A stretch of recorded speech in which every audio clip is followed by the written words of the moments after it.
oraingoan lelo nagusia eta erronka berezia 5.000 maietz izango da. Eta horretan, zorionez ere berdin, kanpaina bateratu bati ekin diogu. Tartean,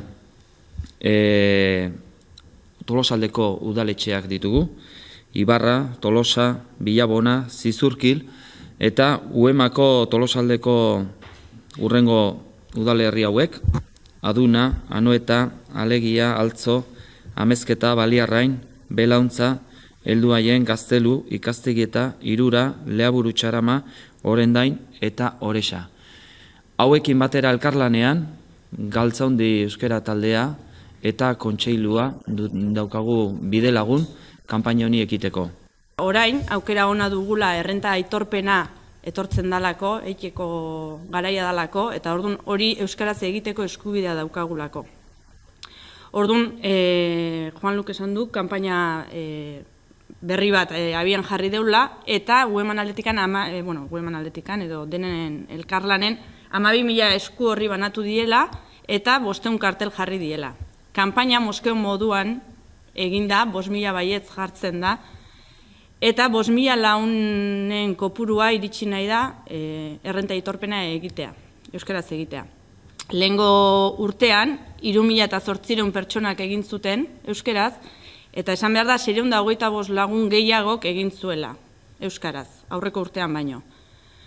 Ordun, esku horri horiek herri guztietan etxez etxe banatuko die, Tolosan izan ezik, Tolosan Galtzaundi eta Hitzako arpideduna jasoko dute etxean, eta besteak Tolosako beste erakunde publikoetan eskuragarri izango dituztela.